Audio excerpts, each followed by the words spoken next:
बिस्मिल्लाहिर्रहमानिर्रहीम। Second year chemistry का class है, चैप्टर नंबर 16 हाइड्रोकार्बन चैप्टर है। इसमें जो हमारा आज का जो टॉपिक है वो है बेंजीन एंड सब्स्टिट्यूटेड बेंजीन है। लेकिन इससे पहले जो इस टॉपिक में कुछ टर्मिनोलॉजी जो है वो रिपीट होते हैं कि हमारे पास एरोमेटिक क्या है, एंटी एरोमेटिक क्या है और नॉन एरोमेटिक क्या है। इसमें स्टूडेंट जो है बहुत ज़्यादा क्वेश्चन करते हैं कि सर ये एरोमेटिक क्या है, एंटी एरोमेटिक क्या है। तो आज जो है पहले ये टर्मिनोलॉजी जो है ये डिस्कस करेंगे, इसके बाद जो है अपना टॉपिक जो है वो डिस्कस करेंगे। जनरली जब हम स्टूडेंट से सवाल करते हैं कि हमारे पास एरोमेटिक कौन सा कंपाउंड है तो वो ये कहते हैं कि सर एरोमेटिक हमारे पास वो कंपाउंड है। चूंकि ये चैप्टर हाइड्रोकार्बन का चैप्टर है तो इसमें वो कहते हैं कि हमारे सर साइक्लिक कंपाउंड है और इसमें जो है कार्बन और हाइड्रोजन के बॉन्ड हो तो वो हमारे पास एरोमेटिक कंपाउंड बन जाते हैं। और जनरली वो एग्जाम्पल जो है वो बेंजीन का देता है कि बेंजीन जो है हमारे पास सिर्फ बेंजीन ही है कि वो हमारे पास एरोमेटिक कंपाउंड है। इसमें अगर हम क्वेश्चन कर लेते कि जिस तरह हमारे पास पायरिडीन है, इसमें जो है नाइट्रोजन भी आ जाते हैं कि ये हमारे पास एरोमेटिक कंपाउंड है या नॉन एरोमेटिक है, ये एंटी एरोमेटिक है। तो फिर स्टूडेंट जो है इसमें कंफ्यूज हो जाता है। तो इसके पहचानने का तरीकाकार क्या होगा, हम किस तरह एरोमेटिक कंपाउंड को पहचानेंगे, एंटी एरोमेटिक और नॉन एरोमेटिक को। तो चूंकि ये ऑर्गेनिक केमिस्ट्री का सब्जेक्ट है हमारा, तो ऑर्गेनिक केमिस्ट्री में ये टर्मिनोलॉजी जो है बार बार रिपीट होते हैं। तो पहले आप इनको समझे तो इसका अगर सही मीनिंग और इसका जो असल रूह है इससे आप लोग वाकिफ होंगे तो किताब का पढ़ने में भी मज़ा आएगा। तो चलो हम स्टार्ट कर लेते हैं कि इस तरह अगर हमारे पास कंपाउंड आ जाते हैं तो हम किस तरह इसको पहचानेंगे कि एरोमेटिक के लिए हमारे पास कौन से कंडीशन है, नॉन एरोमेटिक के लिए हमारे पास कौन से कंडीशन है और नॉन एरोमेटिक के लिए कौन से कंडीशन है। तो इस कंडीशन को भी पढ़ लेते हैं ताकि इसको हम पहचान सके कि ये हमारे पास एरोमेटिक कंपाउंड या एंटी एरोमेटिक है या नॉन एरोमेटिक है। तो सबसे पहले हम स्टार्ट कर लेते हैं एरोमेटिक। तो एरोमेटिक का जो लफ्ज़ है ये हमारे पास एरोमा से निकला है और एरोमा का मतलब है स्मेल। कि हमारे पास कुछ एरोमेटिक कंपाउंड इस तरह के थे कि इससे हमारे पास कुछ स्मेल जो है वो निकलती थी। लेकिन इसके बाद जो हमारे पास और कंपाउंड जो है वो डिस्कवर हुई तो इससे इसी तरह का स्मेल जो है वो नहीं निकलते थे। तो आजकल जो है nowadays its meaning is not a smell. आजकल जो है इसका जो मीनिंग है वो स्मेल वाला नहीं है। कि पहले तो इसका जो एरोमेटिक का लफ्ज है ये तो एरोमा से निकला है और एरोमा जो है ये स्मेल को कहते थे। लेकिन आजकल इसका जो मीनिंग है वो स्मेल वाला नहीं है। तो पहले हम जो है जानते हैं कि हमारे पास एरोमेटिक कंपाउंड जो है ये किस तरह होता है, हम किस तरह पहचानेंगे कि हमारे पास एरोमेटिक कंपाउंड क्या है और हम किस तरह इसकी पहचान करेंगे। तो जिस तरह एरोमेटिक मीन बेंजीन के एरोमेटिक हमारे पास है बेंजीन। अब बेंजीन को एरोमेटिक जो है ये किस किस लिए कहा गया, बेंजीन को हम एरोमेटिक क्यों कहते हैं। तो बेंजीन को हम एरोमेटिक इस वजह से कहते हैं कि जिस तरह मैंने यहाँ पे लिखा भी है कि why benzene is called aromatic, कि क्यों हम बेंजीन को एरोमेटिक कहते हैं, बिकॉज ऑफ हकल रूल। ये हमारे पास साइंटिस्ट है और इसने जो है कुछ रूल जो है ये दिए हैं। अगर एक कंपाउंड जो है ये रूल जो है फॉलो करता है तो इसको हम एरोमेटिक कहेंगे। वो रूल या वो कंडीशन हमारे पास क्या है जिसको हम एक कंपाउंड को परखेंगे कि ये हमारे पास एरोमेटिक है या नहीं है। तो पहले वो कंडीशन वो रूल पढ़ लेते हैं, इसके बाद इस पे कुछ एग्जाम्पल भी करेंगे कि हमारे पास किस तरह ये एरोमेटिक है, किस तरह हम पहचानेंगे। और अक्सर ये जो है हमारे पास एमसीक्यूज और एंटी टेस्ट में भी इसी तरह इस पे बहुत सारे सवालात आते हैं। तो वो एंटी टेस्ट के जो एमसीक्यूज है वो भी मैं यहाँ पे आप लोगों के साथ डिस्कस करूंगा। तो those compound which obey below rule are called aromatic. वो कंपाउंड जो ये मदरजा झेल जो हमारे पास जो रूल है ये फॉलो करेगा तो हम इसको कहेंगे एरोमेटिक।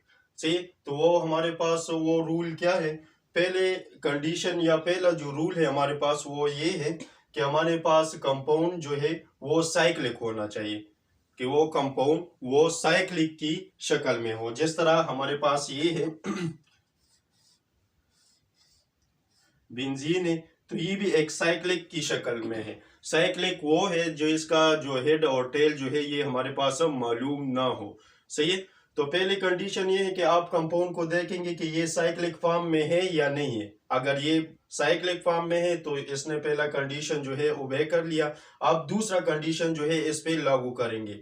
अगर इन चारों में एक कंडीशन जो है इस पे पूरा नहीं उतरता और तीन उतरते हैं तो फिर भी हम इसको एरोमेटिक नहीं कहेंगे। एरोमेटिक होने के लिए जरूरी है कि इस कंपाउंड पे ये चार उसूल जो है ये पूरे उतर जाए। तो पहला ये है कि वो हमारे पास साइक्लिक हो। अगर वो साइक्लिक है तो इसके बाद इस कंपाउंड में हम क्या देखेंगे, इसमें हम देखेंगे कि हमारे पास वो कंपाउंड जो है वो कंजुगेटेड है या नहीं है। अब कंजुगेटेड से क्या मुराद है, इससे पहले भी हमने क्लास में ये डिस्कस किया है कि कंजुगेटेड का मतलब है कि पाई सिग्मा पाई बॉन्ड, पाई जो अल्टरनेटिव डबल और सिंगल बॉन्ड हमारे पास होते हैं तो हम इसको कंजुगेटेड कहते हैं। लेकिन यहाँ पे कंजुगेटेड का जो मीनिंग है इसको एक्सपेंड किया हुआ है कि इसमें कुछ एग्जाम्पल इस तरह आ जाते हैं कि इसमें जो है हमारे पास पाई सिग्मा पाई बॉन्ड के अलावा कुछ और चीजें भी होती है, लेकिन वो भी हमारे पास जो है कंजुगेटेड में हिस्सा लेते हैं। असल में कंजुगेटेड कैसे कहते हैं, डी लोकलाइज इलेक्ट्रॉन और डी लोकलाइज इलेक्ट्रॉन जो है ये पहले भी हमने क्लासेस में डिस्कस किया हुआ है। एक हमारे पास जो है लोकलाइज इलेक्ट्रॉन है और दूसरा जो है हमारे पास डी लोकलाइज इलेक्ट्रॉन है। तो लोकलाइज इलेक्ट्रॉन हमारे पास वो होते हैं जो एक एटम के न्यूक्लियस के होल में वो होते हैं, और डी लोकलाइज इलेक्ट्रॉन हमारे पास वो होते हैं कि वो एक एटम के न्यूक्लियस के होल में न हो, कभी इधर जाता हो कभी उधर जाता हो कभी दूसरी के एटम की तरफ जाता हो, इस तरह सर्कुलेट करता हो। तो इसको हम कहते हैं डी लोकलाइज इलेक्ट्रॉन। कंजुगेटेड का मतलब है डी लोकलाइज इलेक्ट्रॉन। तो डी लोकलाइज इलेक्ट्रॉन अब एक कंपाउंड है, हमें किस तरह पता चलेगा कि इस कंपाउंड में जो है कंजुगेशन मौजूद है। तो इसके लिए हम ये कंडीशन जो है फिर देखेंगे कि इस कंपाउंड में जो है हमारे पास कंजुगेशन मौजूद है या नहीं है। तो पहले ये है कि पाई सिग्मा पाई, अगर इसमें पाई सिग्मा पाई बॉन्ड हो तो हम कहते हैं कि इसमें conjugation D localise of electron जो है ये होता है। अगर इसके बाद pi sigma lone pair of electron भी हो, जिस तरह हमारे पास यहाँ पे मौजूद है पाई सिग्मा और नाइट्रोजन के पास जो है लोन पेयर ऑफ इलेक्ट्रॉन भी है, तो ये लोन पेयर ऑफ इलेक्ट्रॉन जो है ये भी डी लोकलाइजेशन में जो है हिस्सा लेता है, तो ये भी कंजुगेटेड में जो है शुमार होता है। तो पहला जो है हमारे पास पाई सिग्मा पाई बॉन्ड हो, अगर ये नहीं पाई सिग्मा लोन पेयर हो तो भी हमारे पास जो है वो कंजुगेटेड में शुमार हो। और तीसरा जो है हमारे पास पाई सिग्मा पॉजिटिव चार्ज।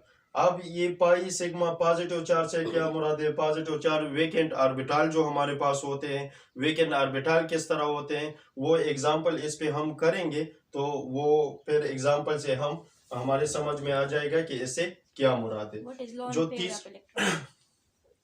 तीसरा नंबर जो हमारे पास जो रूल है, पहला ये है कि हमारे पास कंपाउंड जो है साइक्लिक होना चाहिए, दूसरा जो है कंजुगेटेड होना चाहिए। कंजुगेटेड से क्या मुराद है कि इसमें पाई सिग्मा पाई बॉन्ड हो, या जो है pi sigma lone pair of electron हो, या जो है पाई सिग्मा पॉजिटिव चार्ज इस कंपाउंड पे मौजूद हो, तो हम कहते हैं कि इसमें कंजुगेशन मौजूद है। इन तीनों में जो भी मौजूद हो तो हम कहते हैं ये इसमें कंजुगेशन मौजूद है। सही है। तीसरा जो हमारे पास रूल है कि कंपाउंड जो है ये हमारे पास प्लेनर होना चाहिए।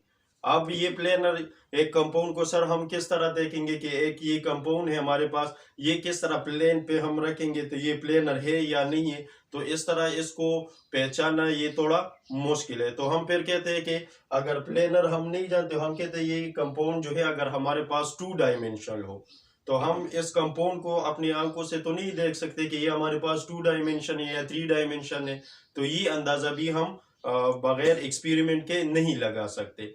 तो फिर इसके लिए ये होना चाहिए कि कंपाउंड और प्लेनर। तो आप इस साइक्लिक जो हमारे पास कंपाउंड है इसमें ईच कार्बन जो है ईच एटम आप लोग देखेंगे कि वो हमारे पास sp2 हाइब्रिडाइज्ड हो, sp2 हाइब्रिडाइज हो, तो हम इसको कहते हैं कि ये हमारे पास प्लेनर है। अगर आपके पास जो साइक्लिक है इसमें यहाँ पे जो कॉर्नर पे जो कार्बन आते हैं अगर ये सब sp2 हाइब्रिडाइज है तो इसका मतलब ये है कि ये हमारे पास ये कंपाउंड जो है ये भी प्लेनर है। सही। तो हाइब्रिडाइजेशन का टॉपिक जो है पहले भी हमने डिस्कस किया है और हम ये आसानी से मालूम कर सकते हैं कि ये कार्बन जो है हमारे पास sp3 हाइब्रिडाइज है या sp2 हाइब्रिडाइज है, तो ये हम मालूम कर सकते हैं। तो आपके पास जो साइक्लिक फॉर्म है इसमें जितनी भी एटम होते हैं तो वो आपके पास जो है sp2 हाइब्रिडाइज्ड होंगे जो साइक्लिक फॉर्म में इसने हिस्सा लिया हो। जो चौथा रूल है हमारे पास वो ये है कि इसमें हमारे पास 4n+2 पाई इलेक्ट्रॉन हो। इस साइक्लिक फॉर्म में आप लोग देखेंगे कि इसमें हमारे पास 4n+2 पाई इलेक्ट्रॉन हो। तो सर ये 4n+2 पाई इलेक्ट्रॉन ये कितने इलेक्ट्रॉन हमारे पास होते हैं, हम किस तरह मालूम करेंगे। यहाँ पे n जो है ये हमारे पास स्टार्ट होते हैं 0 1 2 3। 0 का जो n का जो वैल्यू है ये हमारे पास 0 भी हो सकते हैं, 1 भी हो सकते हैं और 2 भी हो सकता है। अगर मैं यहाँ पे n का वैल्यू जो है 0 पुट करूँ तो हमारे पास ये बन जाते हैं 2 पाई इलेक्ट्रॉन। तो वो हमारे पास वो कंपाउंड भी हमारे पास एरोमेटिक है अगर इसमें हमारे पास 2 पाई इलेक्ट्रॉन हो। वो कंपाउंड भी हमारे पास एरोमेटिक है अगर मैं यहाँ पे n की जगह 1 पुट करूँ तो इसमें हमारे पास बन जाते हैं 6 इलेक्ट्रॉन। जो हमारे पास एरोमेटिक जो कंपाउंड होते हैं इसमें या तो 2 पाई इलेक्ट्रॉन होंगे या 6 पाई इलेक्ट्रॉन होंगे या 10 पाई इलेक्ट्रॉन होंगे या 14 पाई इलेक्ट्रॉन होंगे। इसी तरह आप इनके जो वैल्यू है ये पुट करें, इस तरह आपके पास जो है पाई इलेक्ट्रॉन का जो वैल्यू है वो निकल आएगा। कि आप लोग फिर एक कंपाउंड में देखेंगे कि इसमें हमारे पास कितने जो है पाई इलेक्ट्रॉन है। अगर आपके पास जो है यहाँ पे 4 पाई इलेक्ट्रॉन आ जाते हैं तो फिर वो हमारे पास जो है एरोमेटिक कंपाउंड जो है वो नहीं होगा। या हमारे पास जो है 8 जो है पाई इलेक्ट्रॉन इसमें आ जाए तो भी वो हमारे पास जो है एरोमेटिक कंपाउंड नहीं होगा। एरोमेटिक कंपाउंड के लिए जो चौथा रूल है ये भी जरूरी है कि इसमें 2 पाई इलेक्ट्रॉन हो या 6 पाई इलेक्ट्रॉन हो या 10 पाई इलेक्ट्रॉन हो या 14 पाई। इस तरह आप लोग इसके 3 4 5 वैल्यू पुट करें तो आगे का जो वैल्यू है वो भी निकल आ जाएगा। तो एरोमेटिक के बारे में हमने ये पढ़ा कि हम एक कंपाउंड को किस तरह पहचानेंगे। पहले ये उसूल है, ये रूल है, इसको हम देखेंगे। इस पे बाद में इस एक एक पे जो है हम एग्जाम्पल भी करेंगे तो ये बात मजीद क्लियर हो जाएंगे। और इसमें जो एंटिटीज में जो एमसीक्यूज आए थे वो भी मैं आप लोगों के साथ इसके बाद जो वीडियो है इसमें डिस्कस करूंगा तो वो भी क्लियर हो जाएंगे कि ये हमारे पास ये कंपाउंड एरोमेटिक है या ये एंटी एरोमेटिक है, ये नॉन एरोमेटिक है। तो पहले हम सिर्फ एरोमेटिक, एंटी एरोमेटिक और नॉन एरोमेटिक को जानने की कोशिश करते हैं। इसके बाद इसमें डायरेक्ट ये एक्सप्लेनेशन जो है बाद में मैं नहीं करूंगा। मैं डायरेक्ट ये कहूंगा कि ये हमारे पास एरोमेटिक है या नहीं है। तो इसके लिए ये कंडीशन है जल्दी जल्दी मैं बताऊंगा।